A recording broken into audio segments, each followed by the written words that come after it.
समय की बात है। मोहन और पद्मावती नाम के दो भाई बहन रहते थे।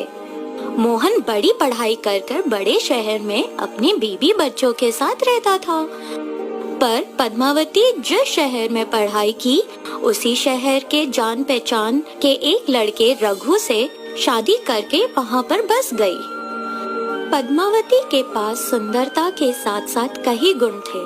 वो अपने पति के साथ सम्मान मेहनत करती।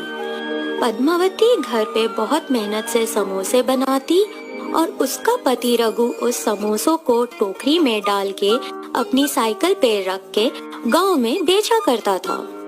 समोसे समोसे। उन समोसों हुए पैसे रघु घर लेकर आता था। उस तरह 6 साल गुजर गए।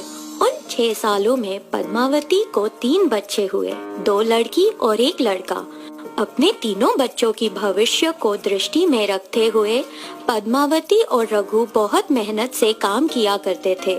पद्मावती के समोसे उस गांव में बहुत मशहूर थे। एक दिन पद्मावती का भाई मोहन पद्मावती के पूरे परिवार से मिलने शहर से गांव आया। बहन, और कितने दिन यहाँ रहोगी? शहर आकर यहाँ करने वाली समोसे का धंधा वहाँ कर लो ना। इसी दौरान रघु घर पर आया तो मोहन ने भी उसे यही बात दोहरा कर बोला, अगर बच्चों का भविष्य शहर में अच्छा रहेगा तो हम जरूर आएंगे जीजा जी। जिस जगह पर बहुत ज्यादा लोग नौकरी करने आते हैं वहाँ पर अपने समोसे का धंधा शुरू करो। मैं जहाँ नौकरी करने जाता हूँ हर सुबह मेरे साथ आके साइकिल पे समोसे बेचो। जैसे मोहन ने कहा उसी तरह रघु पूरे खानदान के साथ शहर चला गया। मोहन के घर के बाजू में ही एक छोटा सा घर किराए पे लेकर वो लोग वहाँ रहने लगे। बिल्कुल गांव के जैसे यहाँ भी पद्मावती समोसे बनाती और रघु उन्हें साइकिल पर रखकर मोहन के साथ नौकरी करने के जगह जाके समोसे बेचना शुरू किया। हर दिन मोहन नौकरी पे जाता और पैसे कमा कर लेकर आता। वैसे ही रघु भी समोसे बेचकर हर दिन पैसे कमाकर घर लेकर आता था। पद्मावती के हाथों से बनाए हुए समोसे शहर वालों को भी बड़े स्वादिष्ट लगते थे। हर दिन रघु जितने समोसे लेकर जाता वो सारे समोसे बिक जाते। इस तरह उन बेचे हुए समोसों के पैसों से रघु ने एक छोटा सा समोसे का ठेला खरीद लिया और गरम गरम समोसे वहीं पे बनाना शुरू कर दिया। एक तरफ पद्मावती गरम गरम समोसे बनाती थी और दूसरी ही तरफ रघु उन समोसों को बेचा करता था। अब तो पहले से ज्यादा कमाई होने लगी थी। जिस तरह पद्मावती और रघु पूरी लगन से कमाई करते थे, उनकी मेहनत के वजह से जिस जगह पर वो छोटे से साइकिल से अपना धंधा शुरू किया उसी जगह एक छोटी सी ठेला खरीदने के बाद एक बड़ा ठेला भी खरीदा और उसके बाद उन्होंने 2 लोगों को भी वहाँ पर काम पे रखा। इसी तरह उनके समोसे का धंधा बहुत अच्छा चला, लेकिन इतने सारे ग्राहक बढ़ गए कि समोसे खत्म होने के वजह से उनमें से काफी ग्राहक निराश होकर वहाँ से लौटने लगे। पद्मावती और रघु के दिन रात के मेहनत के वजह से अब वो जगह समोसा सेंटर के नाम से मशहूर होने लगी।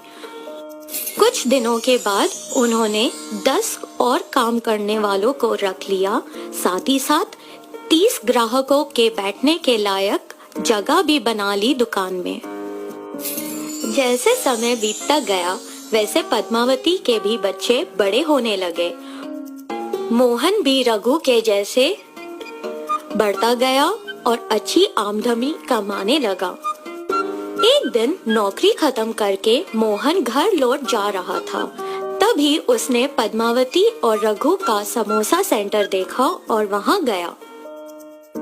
मेरी दी हुई सलाह के वजह से ही तुम लोग इतनी सफलता पाए हो। मैं तुम लोगों को एक और सलाह देता हूँ, सुनो। वो क्या सलाह है भैया? मैं 10 सालों से देख रहा हूँ रघु इतने सारे लोगों को समोसा सेंटर में संभालता है। उसे देखकर मैं आश्चर्यचकित हूँ। रघु मैनेजर के पोस्ट के लिए एकदम सही रहेगा। मेरे जैसा बड़ा जॉब, मेरे जैसा बड़ा नाम, अगर काम पसंद आए तो इनाम। यहाँ हर दिन रघु अपने हुनर और समय को बर्बाद कर रहा है। ये क्या भैया, हम सोच रहे थे आपके काम से हमारा काम बहुत ज्यादा बेहतर है। ऐसा क्यों? क्योंकि 10 साल पहले एक साइकिल स्टैंड के ऊपर एक छोटी सी टोकरी के अंदर हम समोसे बेचा करते थे। उसी दौरान आपकी भी नौकरी लगी थी, लेकिन उस दिनों हम रोज 800 रुपए कमाया करते थे और आपकी महीने की तनख्वाह 10,000 थी।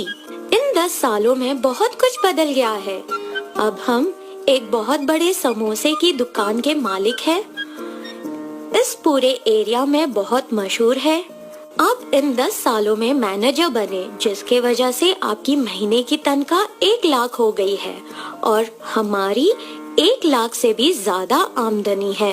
हमने अपने बच्चों के भविष्य के लिए जो भी किया सब सही किया भैया। भविष्य के लिए? वो कैसे? हमने बहुत कम पैसों से अपना धंधा शुरू किया था। हमारे बच्चों को हमने जिस तरह मेहनत की उस तरह मेहनत की जरूरत नहीं है। एक दिन मेरा बेटा इस समोसे का ध्यान रखेगा और संभालेगा, पूरी तरह से बने हुए बिजनेस को आगे बढ़ाएगा। पर आपके बच्चों को वापस शुरुआत से मेहनत करनी पड़ेगी। हमारी तरह आपके बच्चे सीधे आपके दर्जे पर नहीं बैठ सकते।